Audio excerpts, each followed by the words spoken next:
Boa noite a todos.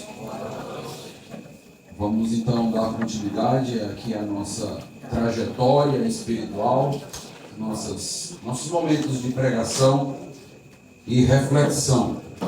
E como alguns jovens têm me procurado e têm dito, nossos momentos de lapar, né?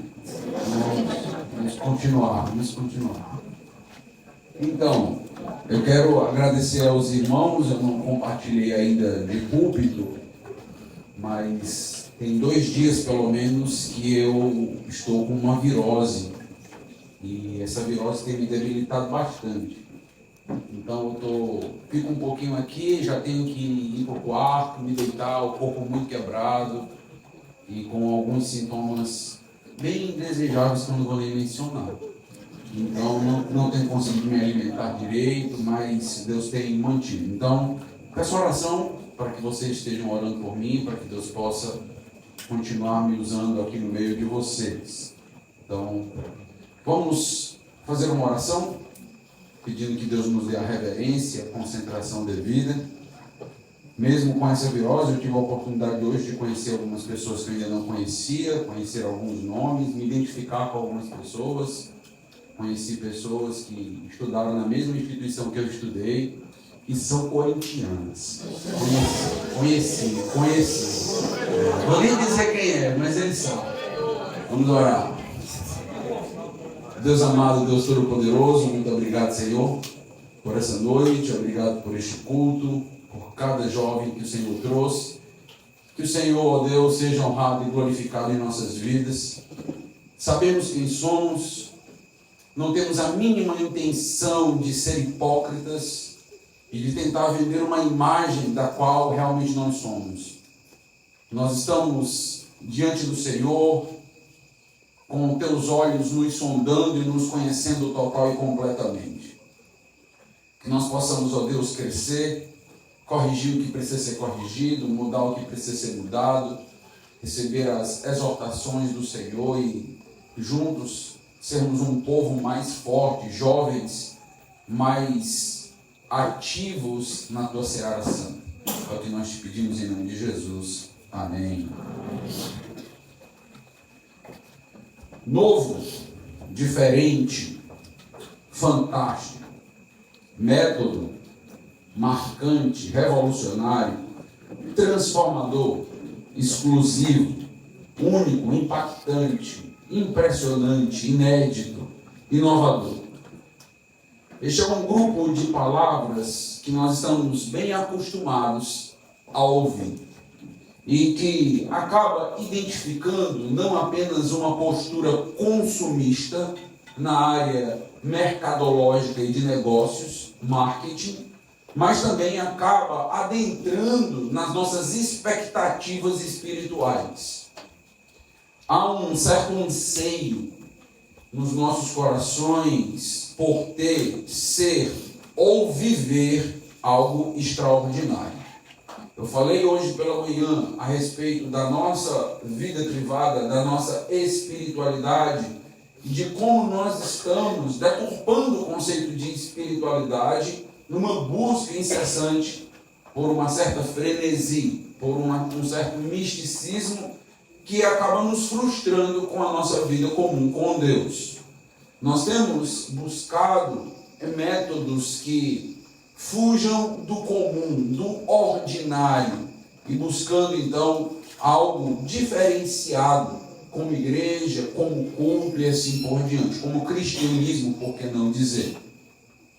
Quem quer que seja uma pessoa comum, membro de uma igreja comum, com um pastor comum, com amigos comuns, não será tão valorizado nos nossos dias, não será tão admirado nos nossos dias. Então nós gostamos de ter o principal, de ter o diferenciado. Nós gostamos de pensar na nossa igreja como uma igreja única, uma igreja diferente. Nós gostamos de pensar nas pessoas, nos líderes desta maneira. Mas a gente vai ver que não é bem assim. Acaba que esse tipo de perspectiva afaga egos e traz muita frustração para o culto ordinário que precisamos e teremos por toda a nossa vida. Uma das razões, quando nós buscamos saber o que aconteceu para que haja esse desejo pela novidade, não está apenas na mudança de tempos que nós estamos vivendo, mas também em algo que revolucionou a história do cristianismo há alguns anos atrás, chamado de cultura do reavivamento. E essa cultura do reavivamento moldou o protestantismo como nós conhecemos. Excepcionalmente, nós temos o nome de um homem evangelista famoso chamado Charles Finney. Eu não sei se você já ouviu falar sobre ele. 1792 a 1875, causou um grande impacto, inclusive tem teologias e livros dele publicados em português, traduzidos. E ele desafiou muitas ideias que existiam sobre conversão, sobre culto, sobre pregação, evangelismo, vida de santidade e, inclusive, Charles Finney é o pai do apelo. Por muitos e muitos anos, dentro da história do cristianismo, nós não tínhamos a prática de pregar e fazer um apelo evangelístico. Isso é novo. E isto veio do século XIX, a partir de Charles Finney, nesta chamada cultura do reavivamento. Ele rompe com vários dos seus precursores ortodoxos, que consideravam os avivamentos, como foi o caso, por exemplo, de Jonathan Edwards, escreveu uma obra surpreendente sobre o controle de Deus, sobre a explicação dos avivamentos, chamada Afeição Religiosa, ou Afeições Religiosas, uma obra muito importante. Se você quer ler uma obra, essa obra vale muito a pena. Talvez você não consiga compreender e entender tudo, mas aí você vai aperrear o pastor, né? Você vai conversar um pouco com ele sobre essa obra, é um clássico. E a Vida Nova acabou de lançar Afeições Religiosas, um resumo. São 2 obras em inglês. Em português foi lançado um resumo, já dá para você ter uma excelente compreensão da ideia das afeições religiosas. E Edward já estava preocupado com essa ideia das sensações do culto, naquilo que parecia ser os avivamentos. Então, expressões onde as pessoas aumentavam suas vozes, caíam no chão, e parecia que o Espírito Santo estava agindo de uma maneira completamente diferente. Edward já se preocupa em saber o que de fato é um avivamento de Deus, o que de fato é produzido pelo Espírito Santo e o que de fato é emocionalismo. Nessa esteira, logo em seguida, vem Charles Finney. E Charles Finney, ele entra nessa onda dos avivamentos. E ele entende, e ele defende a tese de que os avivamentos precisam ser produzidos pelas igrejas. De que os avivamentos, eles podem ser controlados por pastores, líderes, com técnicas e métodos. Então ele vem nesta sequência defendendo que nós devemos pensar um culto intencional, nós devemos nos programar em quesitos musicais, em quesitos de local, ambiente, forma de culto, momento de cada um falar, se expressar, para que a gente possa promover esse momento espiritual. Então ele entende que o Espírito Santo agiria, mas isso aconteceria a partir do nosso compromisso de produzir o avivamento. Finney vai afirmar, que são as palavras dele: um avivamento não é um milagre, nem depende de um milagre. Em qualquer sentido, um avivamento é o resultado puramente filosófico do uso correto dos meios constituídos, tanto quanto qualquer outro efeito produzido pela aplicação de meios. O que Charles Finney estava ensinando para o mundo é que nós podemos mexer com os sentimentos das pessoas através da música. É que nós podemos mexer com o sentimento das pessoas através do orador, através da própria oratória, entonação de voz, choro no púlpito. E tudo isso provoca um ambiente emocional. E Finney está entregando para a igreja uma espécie de passo a passo de como produzir cultos emocionais, místicos, avivamentos da igreja. Avivamento, nas palavras de Finney, seria um borbulhar de entusiasmo na igreja. Você vem para o culto e você vai sentir alguma coisa. Você vai sair diferente. Uma espécie de excitamento. Um cantar empolgante, diferenciado. Um louvor emocional. E até mesmo um tipo de histeria passional seguida de sinais sobrenaturais. No século XX, as ideias desse tipo de culto, sinais, maravilhas, acabou chegando nos Estados Unidos e na famosa Rua Azusa. Se você já ouviu falar sobre isso, nós estamos falando do início do pentecostalismo. E ali vem toda a base de Charles Finney para a realização daqueles momentos onde o Espírito Santo se evidenciaria de uma forma sobrenatural. Então, a partir de Finney, a expectativa dos cultos passou a ser moldada. Então, começa a se pensar em quebrantamentos em cada culto, entregas em cada culto, conversões em cada culto. O próprio Charles Finney dizia que um culto sem conversão tem algo errado, não com Deus, mas com o pregador. E ele começa a apontar que este pregador não está habilitado suficientemente. Não tem unção no pregador. Não tem poder no pregador. Tem algo faltando nele. E vários livros começaram a ser escritos para falar do poder do púlpito. O poder do púlpito não era o poder da exposição bíblica, a qual João Calvino defendia na Reforma Protestante. Mas o poder do púlpito era o poder do quebrantamento. Era o poder de mexer com as emoções. Era o poder de tirar tua ansiedade, te dar cura a partir daqui. Tudo isso a partir de um púlpito poderoso. Tudo isso foi justamente o que o Jonathan Edwards combateu. Muito interessante você entender Finney e entender Jonathan Edwards. Em seminários, a gente acaba, em alguns momentos, estudando esses teóricos, esses autores, esses movimentos teológicos, para a gente compreender a história da teologia, a história da liturgia, a história do culto, para sabermos onde estamos diante de tudo isso aqui. Como nós podemos provocar, projetar um reavivamento, uma conversão, de acordo com Finney.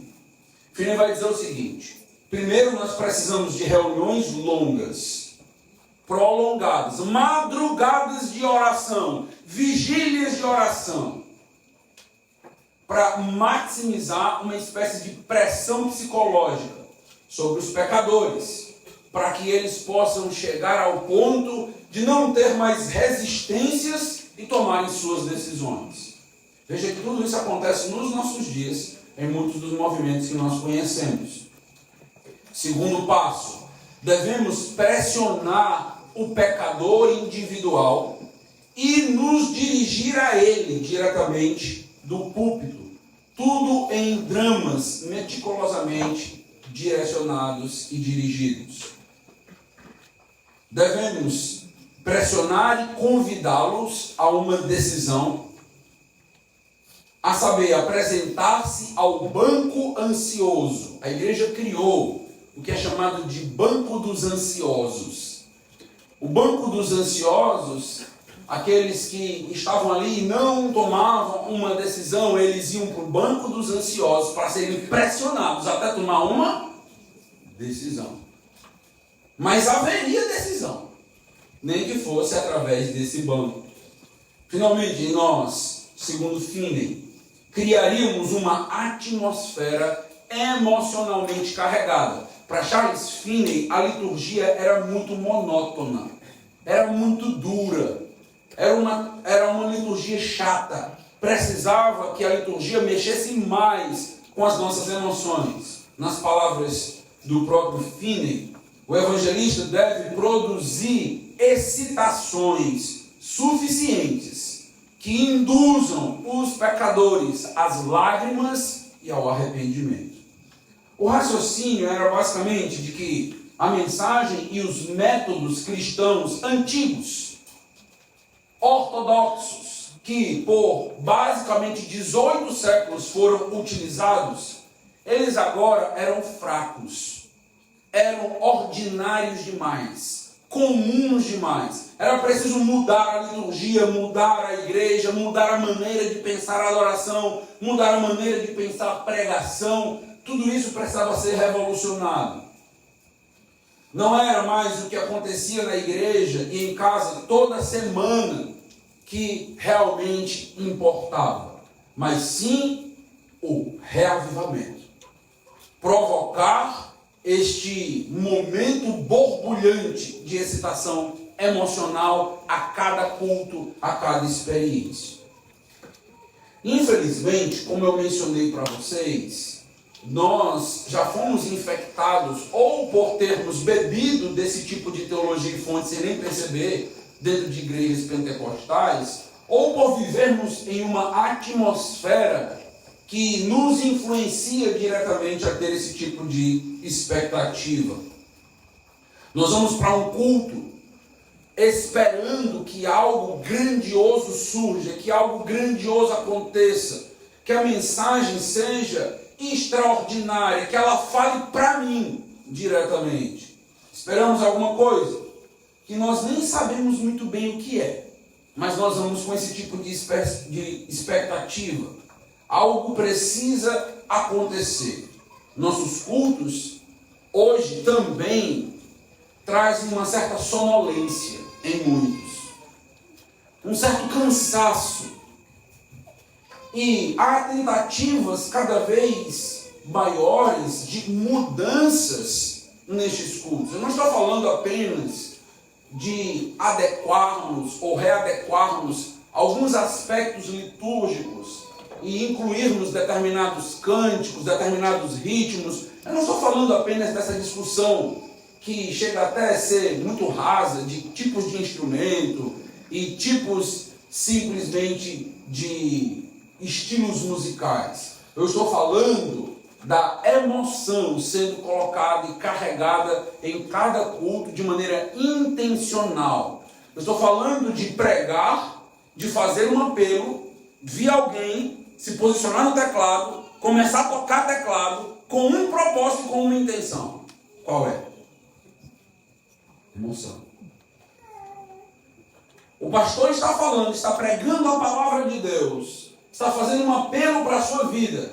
Alguém se posiciona em um instrumento. Com qual intenção? Com qual propósito? Se você hoje for em qualquer uma dessas igrejas que são resultado direto do movimento de Finney, você vai perceber que isso acontece nessas igrejas. Você vai perceber o quanto os instrumentos são utilizados nos momentos tensos de apelo, de oração, de provocar, então, um sentimento nas pessoas. Até na pregação. Vocês já devem ter visto, eu acredito que não existe nas nossas igrejas, eu acredito, eu não sei, vocês me confirmam aí. A ministração do culto, onde a música está acontecendo, e de repente tem um músico, ou um dirigente que começa a falar na hora da música, e ele começa a falar para você, olha, Deus está falando ao seu coração, e ele começa a fazer apelos, é isso que eu estou falando, é disso que eu estou falando, aqui. Desse tipo de ministração focada com o propósito de mudar sentimentos, de fazer com que você se sinta diferente, se sinta envolvido. Isso tudo é resultado da perspectiva de Finney. A espera pelo culto extraordinário tem mudado a vida de muita gente que não tem conseguido mais valorizar o ordinário da Bíblia. Aquilo, meus amados, que é cotidiano. Aquilo que é ortodoxo. Tem perdido a graça, a cor, o sabor para todos nós. Nesse sentido, nós começamos a acreditar que só estamos conectados com Deus se houver todo esse borbulhar de sentimentos. E nas coisas simples, básicas da Bíblia, já não tem mais nenhuma intimidade, nenhum relacionamento, nenhuma espiritualidade. Muitos crentes estão frustrados com as igrejas. Vão para a igreja no domingo de manhã, para a escola dominical, sem nenhum prazer, sem nenhuma alegria. Muitas vezes obrigado pelos pais, onde os pais têm que passar meia hora no banco dos ansiosos, tentando te convencer a ir para a igreja. Não tem prazer. O que é que eu vou fazer na igreja? O que é que tem lá? Todo domingo tem isso. É a mesma coisa. Deixa eu começar te fazendo uma pergunta. Você acha que Deus vai te dar uma Bíblia nova todo ano? Com o 77º livro escondido. Ah, você está esperando. É a mesma Bíblia. Por 2000 anos. Ah, pastor, mas eu já li. Vou já ler os textos aqui para você. Agora confia. Sabe qual é a indicação de Deus? Leia de novo. E mais uma vez. Porque o teu coração é tão duro que precisa da repetição da palavra de Deus para mudar pensamentos, sentimentos e posturas. Não tem uma fórmula nova, não tem nada tão inovador. Pastor, não tem um método não? Sabe esse método dos passos? Não tem 5 passos para um culto abençoado não? 7 passos para maravilha da adoração. Não tem essas coisas? Não tem não, filho. Pode parar. O que tem? Tem igreja, domingo de manhã às 9 horas, às 18 horas, às 19, eu não sei qual é a hora da sua igreja, culto de quarta-feira de oração, sábado numa cidade. Pastor, mas pelo menos na mocidade não dá para colocar um parque de diversão, um zoológico, alguma coisa diferente, não? Para a gente poder, assim, aí os líderes de jovens estão tendo que repensar a vida deles. Dizer, o que é que eu faço, pelo amor de Deus, para atrair os jovens? Prega a palavra. Ah, mas os jovens não gostam da palavra.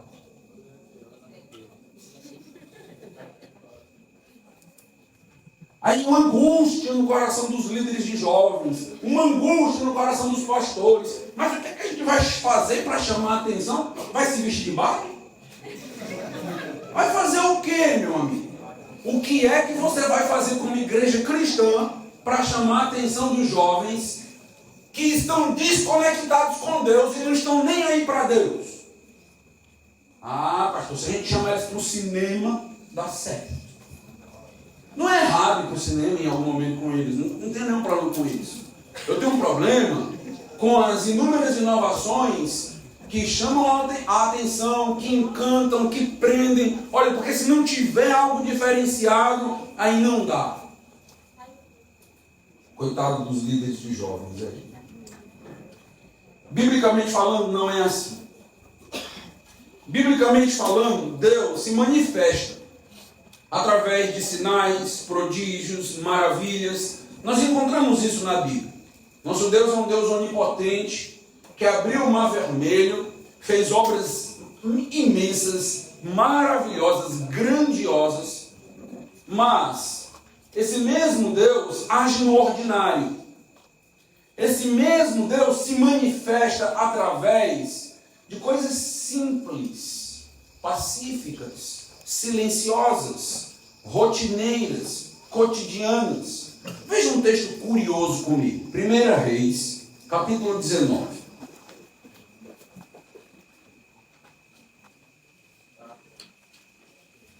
1 Reis, capítulo 19.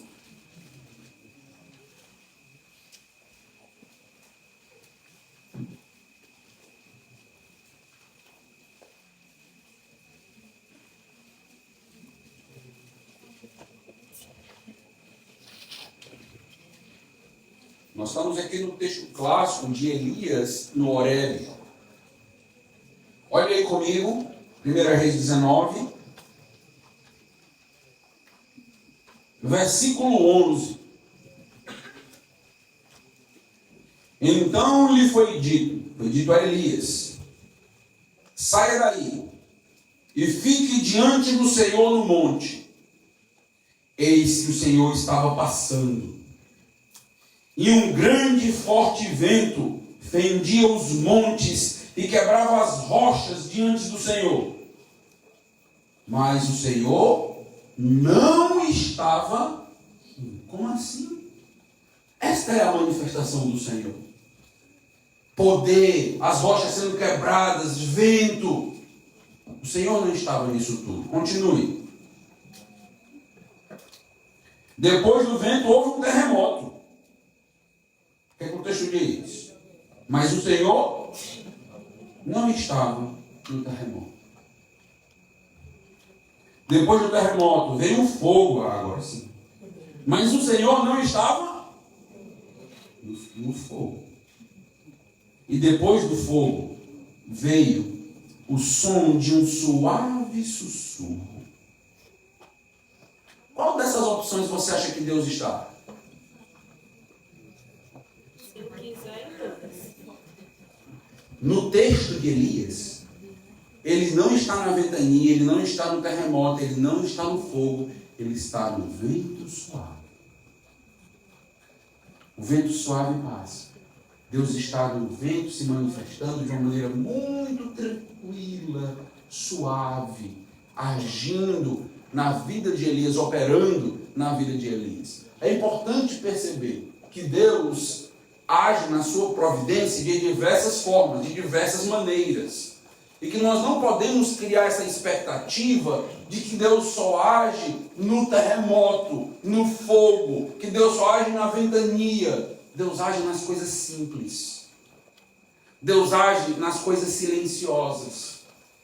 Deus age em pequenos ventos que não causam tanto transtorno, suave, mas ali está a mão e o poder de Deus. É importante você começar a refletir e pensar sobre isso, porque é assim que nós vemos as instruções bíblicas. Nós vemos Deus agindo de uma maneira, às vezes, que para alguns é estranha, por causa da expectativa do grandioso, por causa da expectativa do extraordinário. Por exemplo, vamos ler um texto agora e veja o que tem de extraordinário nesse texto. Vai para Hebreus agora. Hebreus capítulo 10.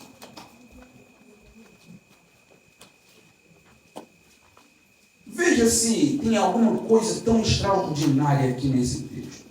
Hebreus capítulo 10, versículo 25.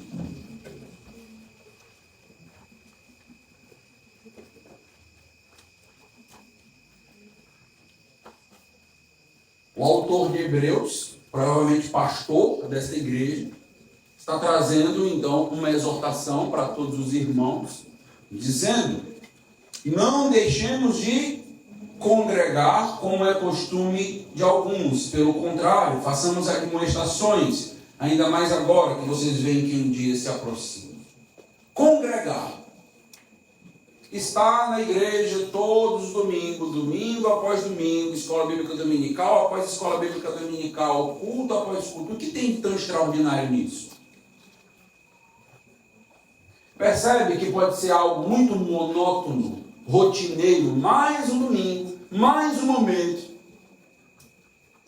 Mas não se trata apenas de mais um momento, se trata de uma ordem de Deus. Por mais que essa ordem de Deus se manifeste em um suave vento.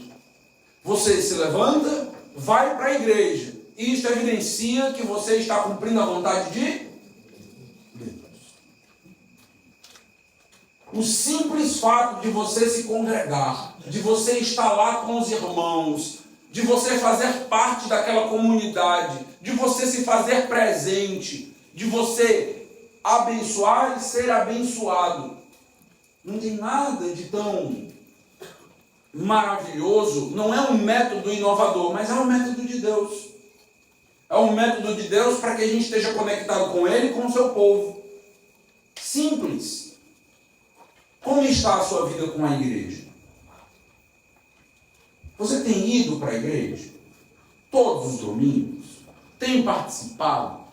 Você tem entendido que você está cumprindo uma ordem de Deus e que é ali que Deus está te moldando, te formando, te transformando? Por mais que pareça ser só mais uma escola dominical, com os mesmos irmãos, com as mesmas perguntas, com os mesmos professores, com os mesmos cânticos talvez, mas aquilo está te moldando, te transformando, criando laços espirituais na sua vida.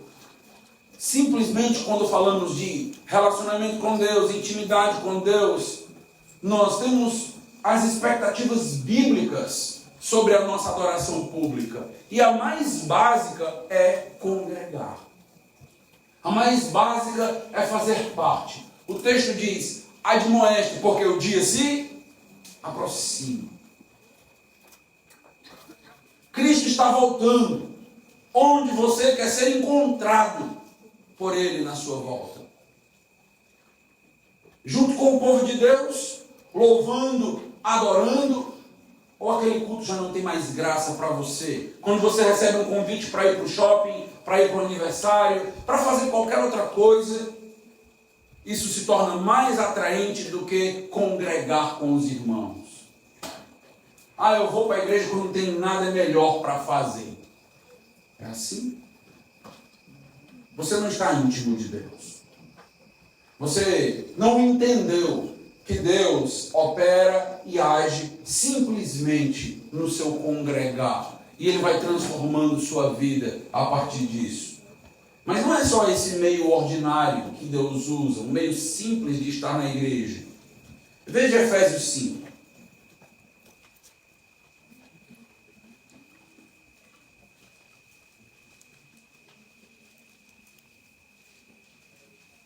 Efésios 5, a partir do versículo 18.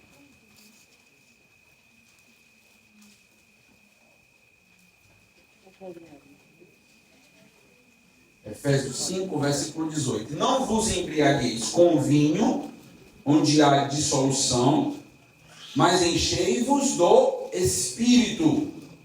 Agora, olha o versículo 19. Falando entre vós com salmos, hinos e cânticos espirituais, cantando, louvando com o coração ao Senhor, dando sempre graças por tudo ao nosso Deus Pai, em nome do nosso Senhor Jesus Cristo. Seja honesto. Vamos lá. Nós estamos falando apenas de uma pessoa que canta, louva, adora, aconselha em suas conversas. Nós temos o uso das Escrituras e uma pessoa grata a Deus por tudo aquilo que Ele faz. Como o apóstolo Paulo caracteriza essa pessoa? Cheia do Espírito Santo. Pastor, eu pensei que para ser cheio do Espírito Santo tinha que pisar no sapatinho de fogo. Tinha que ter um negócio aí diferente. Não. Para ser cheio do Espírito Santo, você vai para a igreja e canta. Você adora. Você louva. Você aconselha. Você tem um coração grato a Deus por tudo aquilo que Ele realizou e realiza na sua vida. E aí você está conectado com Deus, cheio do Espírito Santo e se enchendo cada vez mais. O que tem de tão extraordinário é a gente se juntar e cantar um hino, hein? Não parece algo bem normal? Bem tranquilo, bem simples. Ah, nós vamos ter alguns cânticos, os músicos vêm, ensaiam, trazem, a gente repete. O que tem de tão extraordinário nisso? Este é o método de Deus, para que a gente possa evidenciar enchimento e se encher do Espírito Santo. A gente usa os métodos ordinários. A gente louva, adora, a gente exorta, aconselha, conversa a partir, tendo como ponto de partida a Bíblia, e tem um coração grato a Deus. Nota que você não tem nada de miraculoso, extraordinário aqui, mas é isso. É isso. Essa é a nossa expectativa. Encontrar Deus no ordinário. Encontrar Deus na adoração, no hino, no cântico, no aconselhamento, em conversas espirituais que temos uns com os outros. E tudo isso, meus amados irmãos, evidencia Deus, relacionamento com Deus, enchimento do Espírito Santo. Talvez vocês conheçam bem 1 Tessalonicenses 5,17. Texto bem simples, bem pequeno, que diz: orai sem. Mas é cansativo, Senhor. Esse não pode orar sem cessar. Tem outro método, não? Orar junto com yoga. Talvez seja legal. Aí você começa, tem que ter alguma coisa diferente.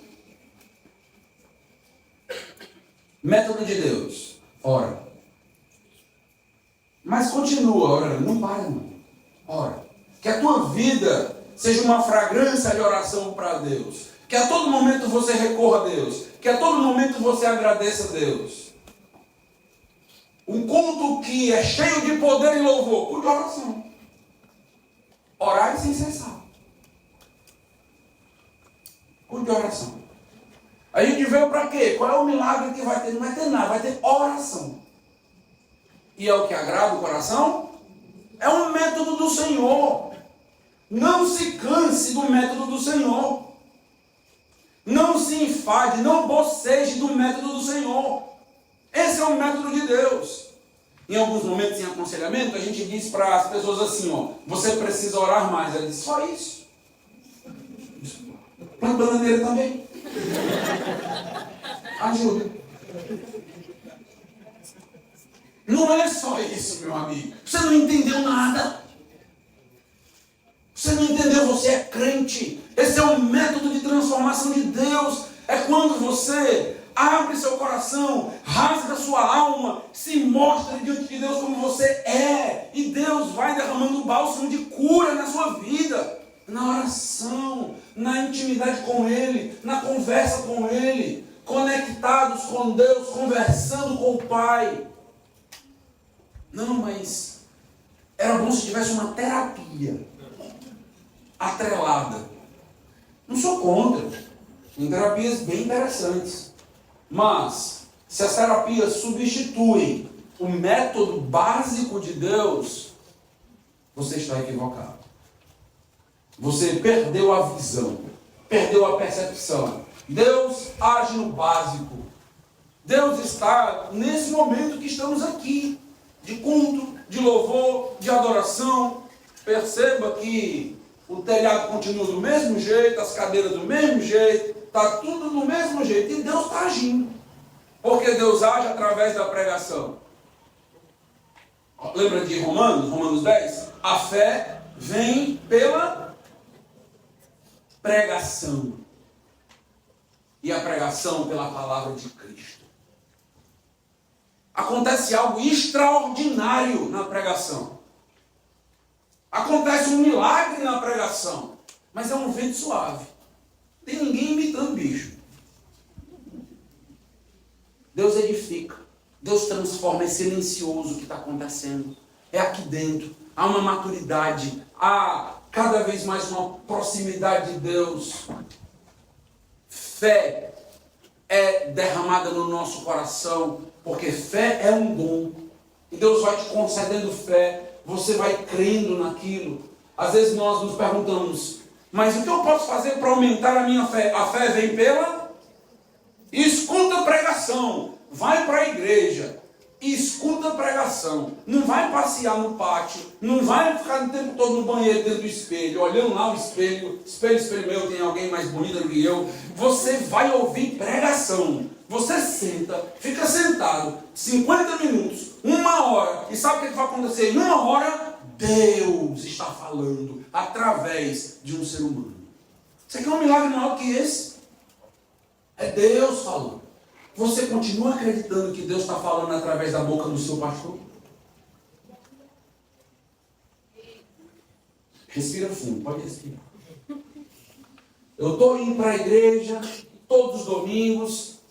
Você acredita mesmo que Deus está falando através da boca daquele homem para você? Ou você nem crê mais nisso? Eu temo que a gente não creia mais nos elementos básicos e ordinários de graça em nossa vida. Simplesmente temos caído em uma incredulidade que nós não percebemos como povo de Deus. Aí agora Deus está aí, né? Sabendo. Fiquei sabendo de você. Filipenses 3. Filipenses 3, versículo 1. Filipenses capítulo 3, versículo 1. Preste atenção nesse texto. Filipenses 3 e 1. Quanto ao mais, irmãos, alegrem-se no Senhor. Escrever de novo as mesmas coisas não é problema para mim, é segurança para vocês. Filipenses 3 e 1. Talvez, se você estivesse do lado de Paulo, você diria assim, não, Paulo, as mesmas coisas não, Paulo. Escrever as mesmas coisas é cansativo. Para quem vai ler. Mesmas coisas, mesmas coisas. E Paulo diz, são as mesmas coisas. Escrever as mesmas coisas. É segurança, é estabilidade espiritual para a vida de vocês. Pastor, pois eu estou procurando um texto diferente, uma pregação diferente, uma interpretação assim, completamente diferente dos textos. Sabe aquelas leituras bíblicas assim que o pregador diz que a gente tem que ler de trás para frente? Para encontrar a verdade? Eu já vi esses negócios aí. Sim, para você encontrar onde está a verdade, você lê de trás para frente e vai aparecer a palavra. Sim, sabe. Aí você pronto, agora, rapaz, eu ouvi uma pregação que eu nunca tinha escutado. Foi. Ela é bem criativa, você não acha? Você está quantos anos como crente? Rapaz, eu tenho 20 anos de crente. Nunca ouviu nada parecido? Não. Provavelmente é heresia, filho. É invencionista desse homem. Provavelmente. Loucura. Paulo diz, são as mesmas coisas. Lá em Hebreus, para aqueles que estavam voltando para o judaísmo, Paulo diz, e vocês vão querer sacrificar novamente Jesus? Tem outro Messias, não. Porque esse Messias já pegou a graça. Se Jesus nosso, ele já não palpita o meu coração, já não brilha os olhos, está querendo outro Jesus. Era o plano dos judeus. Voltar para a lei? Vocês vão aguardar um outro Messias? Não tem. É esse Jesus mesmo, que já veio. É ele que tem que te encantar. É ele que tem que te dar prazer.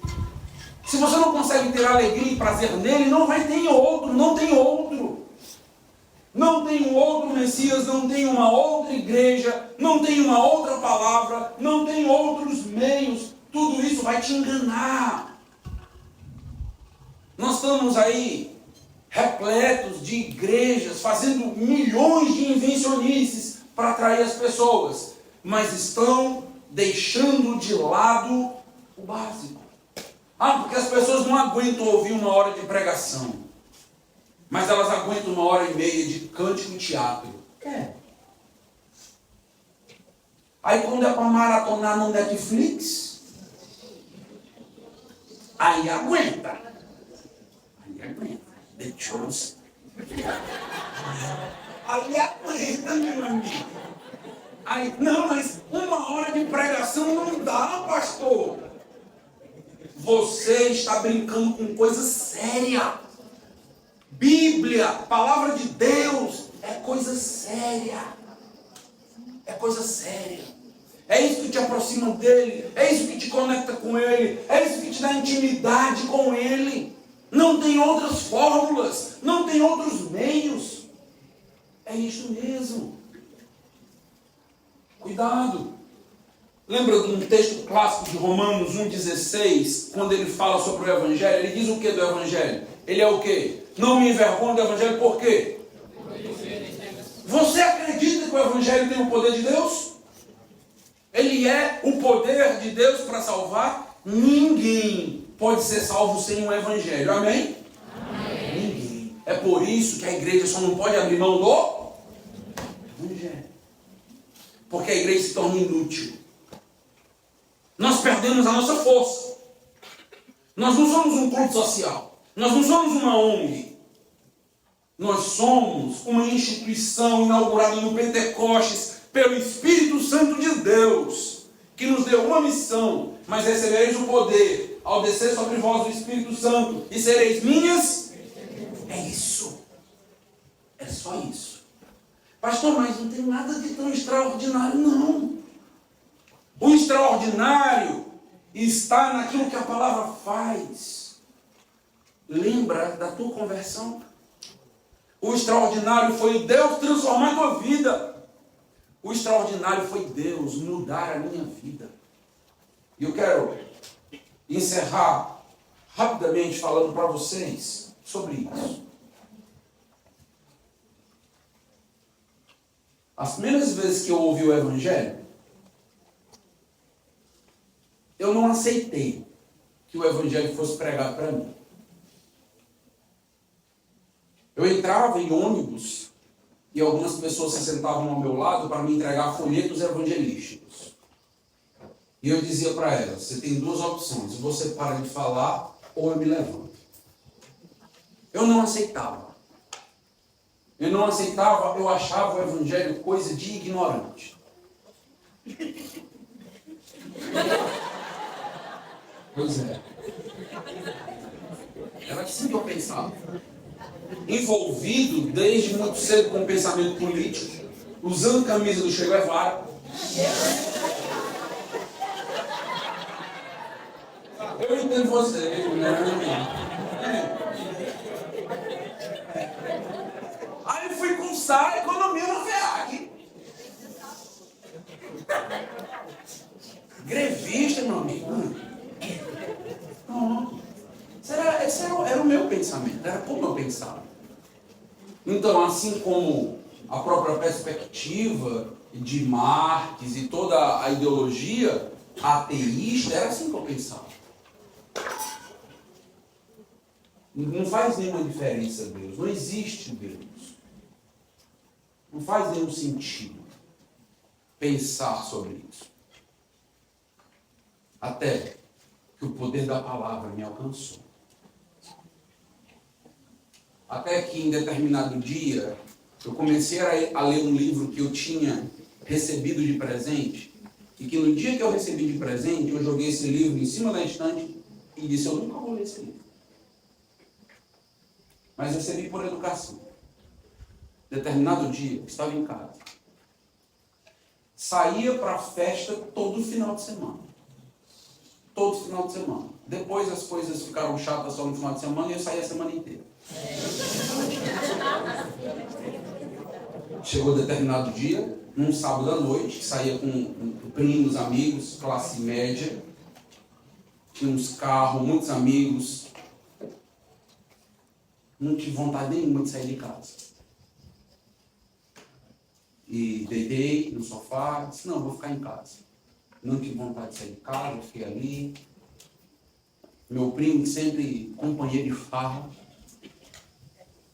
insistiu, eu disse: não, vou sair de casa hoje, vou ficar em casa. Vai ficar fazendo o quê? Eu não sei, meu amigo, eu só sei que eu vou ficar em casa. Fiquei em casa. Houveram várias tentativas para que eu pudesse sair aquela noite. O diabo não desiste de nós. Muitos amigos meus, a ponto de amigos chegarem na frente da minha casa com um paredão de som, ligar, começaram a beber e dizer: só saímos quando tu descer. Eles vão perder a noite. E eu não vou descer hoje, eu já falei. E ficaram. Chegou um determinado momento, eles foram embora, desistiram de mim. E eu lembrei do livro.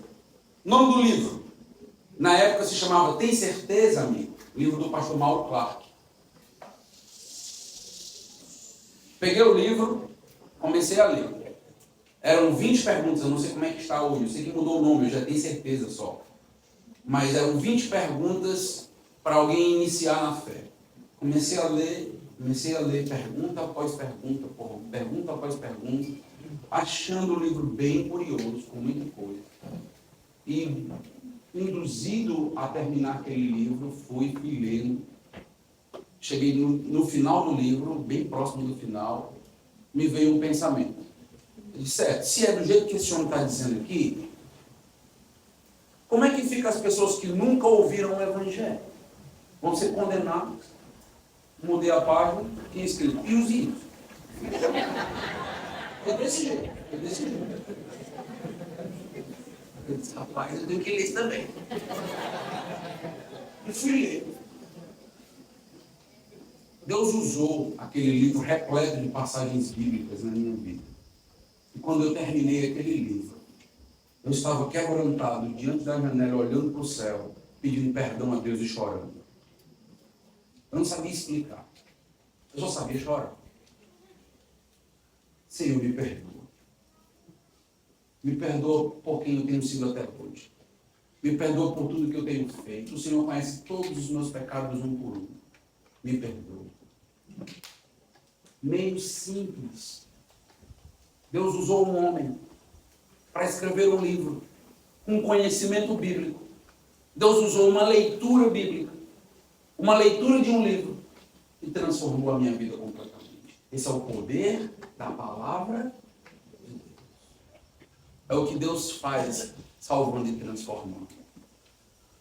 Quando você estiver lendo sua Bíblia, leia isso. É um texto inspirado por Deus. Um texto soprado por Deus para nós. É o poder de Deus para a salvação. E Deus vai te aproximar dele, te conectar com ele, não através de extravagâncias gospel, mas nos meios básicos. Se congregue, ore sem cessar, adore, louve, enche o coração de gratidão, aconselhamentos, exortações espirituais, leia a Bíblia, escute pregação. É isto o que te conecta com Deus. Qualquer outra coisa é anátema. Vamos orar. Deus amado, Deus Todo-Poderoso, a tua palavra é fonte para nós. O Senhor mudou minha vida e eu pude contar um pouquinho dela essa noite. Como eu sou grato, Senhor. Os meus pés estavam caminhando para o inferno. Eu estava indo para o inferno com os meus próprios desejos e vontades, fazendo a vontade da carne e dos pensamentos. Estava, ó Deus, acreditando que era feliz, acreditando que estava certo, até que o Senhor, de maneira misericordiosa e graciosa, me convenceu do meu pecado. Eu te louvo, ó Deus, pelos anos que o Senhor já tem me dado de crente no Senhor. Décadas como teu servo, mais de uma década já servindo como pastor. Eu te louvo, Senhor, porque nem eu imaginava o que o Senhor ia fazer na minha vida. Mas o Senhor é tremendo. E o Senhor não precisa de grandes terremotos, de grandes saraivadas. Quando o Senhor quer, o Senhor usa. Mas o Senhor não precisa disso. O Senhor precisa do poder manso da palavra. Silencioso da palavra. Mas impactante. A ponto de transformar minha vida completamente. Eu quero te suplicar essa noite, Senhor, que todos que estão aqui possam confiar nos meios ordinários de graça, nos meios bíblicos de estar próximo do Senhor. Afasta de nós as armadilhas, os enganos, as propostas inovadoras e metodológicas e coloca diante de nós a tua palavra. Ler a tua palavra pode ser cansativo, mas é um método de Deus. Orar pode até parecer cansativo, mas é um mérito de Deus. É o método de Deus. Estar congregando é difícil. Fazer parte de uma igreja com outros pecadores não é fácil, mas é o método de Deus. Deus, eu quero encerrar essa oração suplicando que assim como o Senhor convenceu e converteu muitos que estão aqui, derrama arrependimento, entendimento de seus pecados e quebrantamento aos corações que ainda não se entregaram ao Senhor. Porque o Senhor continua salvando pela tua palavra. Ela é o poder de Deus para a salvação. Faz a obra, realiza a obra, em nome de Jesus. Amém. Deus abençoe.